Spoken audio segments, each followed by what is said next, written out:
ऐसा मुसलमान है जिसने अपने नबी की मोहब्बत को हल्की चीज में बेच दिया? उसका कोई ताल्लुक नहीं है। अला ला ईमान अलिमल्ला मोहब्बत अला, आला हजरत ने लिखा है उसका ईमान ही नहीं जिसके दिल में मेरे आका की मोहब्बत नहीं। क्या बात है। अगर मोहब्बत है तो सौदा नहीं करोगे। 3 भाई एक बादशाह की कैद में आ गए और उनको ऑफर दिया गया, दीन बदल लो, हमारे दीन में आ जाओ, छोड़ देंगे। सख्त थे, जमे हुए थे, डटे हुए थे, कहा नहीं। कहा जल्लाद को बुलाओ, कोड़े मारो, कहा तैयार हैं हम। इतना नहीं, बादशाह इतने जल्लाद को बुलाया और कहा एक कढ़ाई लाओ, तेल डालो और खौलाओ। जब तेल खोलने, बड़े भाई को उठाकर तेल में डाल, चलते हुए तेल के अंदर जब उस नौजवान को डाला गया तो फौरन दम जदन में रूह निकल गई, शहीद हो गए। 2 भाई देख रहे हैं, अपने बड़े भाई की मौत देख रहे हैं। ये हालात आ गए, ये बातें याद रखना। थोड़ी देर के बाद बादशाह ने दूसरे से कहा अब बताओ तुम्हारा क्या इरादा है? दूसरे ने कहा अब तो और भी तुमने सख्त कर दिया इम्तिहान, हम तो अपने नबी को धोखा नहीं दे सकते और ना ही मेरे शहीद भाई को। बादशाह ने दूसरे को उठाया और तेल में डाल दिया, खोलते हुए तेल में डाल दिया, 2 शहीद हो गए। तीसरा जो था वो 22 साल 25 साल के बीच का था। ये भरी जवानी है, अंगारा होता है। हर नौजवान को ये लगता है कि ये दिन हमारे ऐश के हैं। दुनिया में जहां चमकती हुई चीज को देखता है दिल दे बैठता है, माँ बाप से भाग जाता है, घर बार को छोड़ देता है, उसको हर अच्छी चीज बुरी लगने लग जाती है। ये उम्र बड़ी खतरनाक मंजिल पे आ जाती है नौजवानों, जो इस उम्र में बच गया इंशाअल्लाह वो आगे भी बच जाएगा, आगे भी बच जाएगा। 22 साल का खड़ियल जवान है जिसके सामने उसके 2 भाइयों को खोलते हुए तेल में डाला गया, उसकी कैफियत क्या होना चाहिए? अब पूछा गया तुम्हारा क्या इरादा है? कहा इस तरह तुम 100 बार भी तेल में डालोगे तो मैं यही कहूंगा मेरा रसूल मोहम्मद सुभान अल्लाह सल्लल्लाहु अलैहि वसल्लम, हमारे आका मोहम्मद सल्लल्लाहु अलैहि वसल्लम है, मैं यही कहूंगा। बादशाह इतने गुस्से में था, कहा कि इसको चीर दो, इसको काट दो।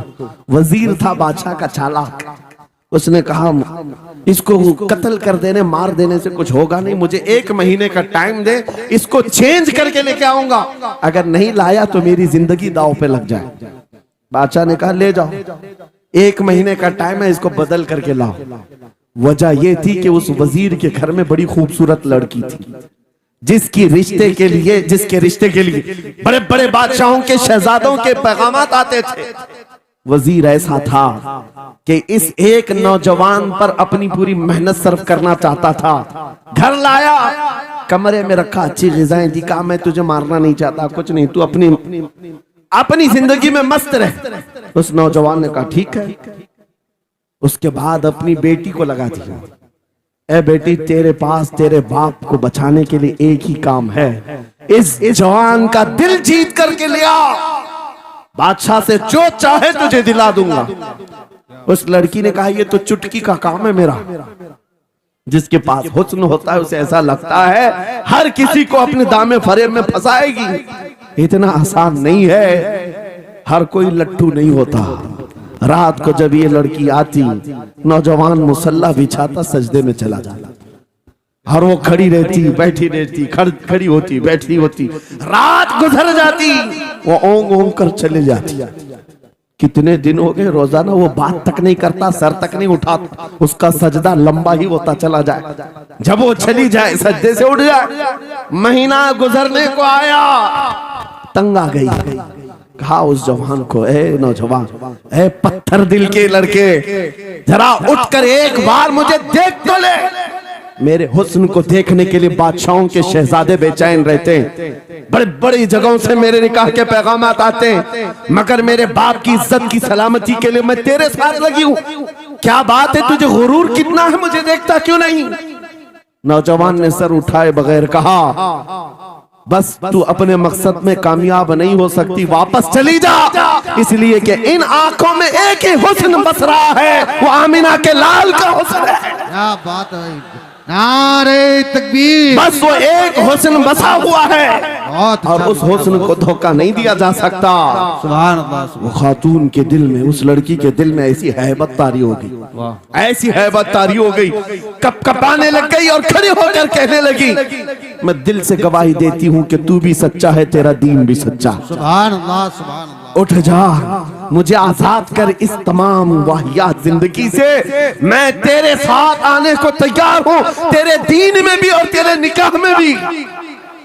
नौजवान खड़ा हुआ, कहा कि ये ईमान लाई हुई है। उस खातून ने कहा, मैं तेरी बेड़ियां खोलती हूँ, मैं यहाँ से जाने का रास्ता फराहम करती हूँ। दुनिया जिसको फंसाने के चक्कर में थी, अक्सर ये देखा गया है वो खुद अपनी गर्दन मुस्तफा के कदमों में देने को तैयार। क्या बात है, शर्त इतनी है कि मोहम्मद से वफा तूने, तो हम तेरे हैं। ये जहां चीज है क्या अल्लाह हो कलम तेरे, सुभान अल्लाह। सब तुम्हारा हो सकता है, सब तुम्हारा होगा। बस जिंदाबाद, मरहबा। मेरे अजीजों, अब सुनो आगे की बात। कलियू भी फरमाते हैं, इन जवानों की हिकायत क्यों सुना रहा हूं, ये आने वाले हालात, आने वाले हालात हैं। कहते हैं रात की तन्हाई में उस खातून ने उस नौजवान की बेड़ियां खोल दी, हुजरे का दरवाजा खोल दिया और उसको लेकर के निकल गई। कहा, रास्ता मैं बताती हूँ, सल्तनत की सरहदें मैं उबूर कराती हूँ, फिर तेरी मर्जी, अगर मुझे साथ रखना है तो ले चल अपने दयार में, या फिर छोड़ना है तो छोड़ दे। उस नौजवान ने कहा कि ठीक है, साथ चलो।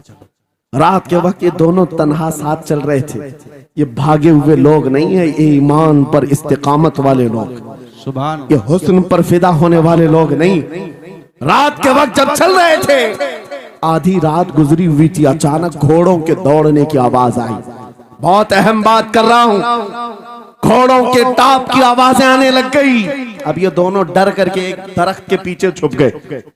उन्हें लगा बादशाह को खबर हो गई, बादशाह ने हमें पकड़वाने के लिए पूरी फौज भेज दी है। वजीर को भी पता चल गया होगा। ये डरे सहमे हुए दरख्त के पीछे छुपे हुए थे कि अब क्या होगा इसके बाद। घोड़ों के दौड़ने की आवाज कम होती गई, कम होती गई, और इनके दरख्त के आगे आकर सारे घोड़ों की आवाज रुक गई, सब रुक गए। और ये दरख्त के बाहर सर नहीं निकाल रहे थे। बाहर आई हुई जमात ने इनका नाम लेकर पुकारा, फला बिन फला बाहर आ जाओ। ये नौजवान कहता है, जब मैं बाहर आकर देखा, ये बादशाह की फौज नहीं थी, इसके दोनों शहीद भाई पूरी जमात के साथ घोड़ों पर सवार हैं। सुभान अल्लाह, जिनको बादशाह ने खोलते हुए तेल में डाला था, वो घोड़ों पर सवार आ रहे हैं। नौजवान देख करके हक्का बक्का रह गया। पूछा, भाईजान आप कैसे आए, आप कैसे आए? उन दोनों भाइयों ने कहा, ऐ हमारे नन्हे भाई, क्या तुझे पता नहीं, अल्लाह ने फरमाया, वला तक़ूलू लिमन युक़तलु फी सबीलिल्लाहि अमवात बल अहयाउ वलाकिन ला तशउरून। जो अल्लाह की राह में मारे जाएं उन्हें मुर्दा मत कहो, वो जिंदा है, तुम्हें उसका शऊर नहीं। ये सिर्फ तू हमें देख रहा है, पहचान रहा है। तुझे पता है ये जो जमात हमारे साथ आई है आम लोगों की नहीं, ये बदर खंदक के सहाबा की जमात है। सुभान अल्लाह, सुभान अल्लाह। बहुत अच्छा, मरहबा। अल्लाह, बात सिर्फ इतनी है, बात सिर्फ इतनी है, अगर तुम अल्लाह के सच्चे बंदे बन जाओ, हुजूर के वफादार बन जाओ, पूरी दुनिया तुम्हारे लिए घुमा दी जाए, हालात तुम्हारे लिए बदल दिए जाएंगे।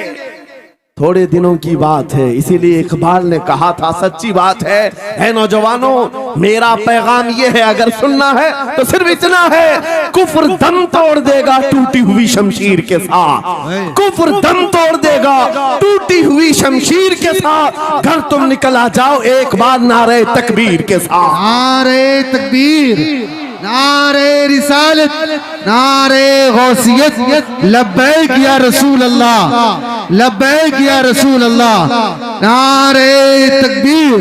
सुभान अब बात ये सुन करके चलो, दो मिसालें मैंने तुम्हारे सामने रखी, एक सैयदना खालिद बिन वलीद की, एक ये तीन नौजवान भाइयों की। दोनों जगह पर भी मैंने आपके सामने रखा दुनिया ने किस जरिए से हमें खरीदने की कोशिश की। खालिद बिन वलीद के जवानों को भी दुनिया औरत और दौलत से खरीदना चाहती थी, इन तीन जवान भाइयों को भी दुनिया दौलत और औरत से खरीदना चाहती थी। आज भी वही सिचुएशन है। आज अगरचे सामने तुम्हारे सामने नहीं लाया जाता, लेकिन हर एक की मुट्ठी में इंटरनेट पहुंचा करके, गंदी तस्वीरें तुम्हारे सामने पहुंचा करके तुम्हारे ईमान को खरीदने की दुनिया कोशिश में लगी हुई है। आपको पता है पूरी दुनिया की सबसे बड़ी इंडस्ट्री पोर्नोग्राफी की है। ये बॉलीवुड और हॉलीवुड कुछ नहीं लगते उसके सामने। पोर्नोग्राफी जो और यहाँ गंदी फिल्में बनाने वाली इंडस्ट्री सबसे बड़ी है। करोड़ों अरबों डॉलर उसमें खर्च किए जाते हैं। किस वजह से? तुम्हारी आंखों की हया खत्म हो जाए, तुम्हारे ईमान का कत्ल हो जाए। आज नौजवान ये समझता है मेरी मुट्ठी में मोबाइल है, मुझे कौन देख रहा है। ये घर के अंदर तारीकी में बैठ करके अपनी आंखों का सौदा कर रहा है।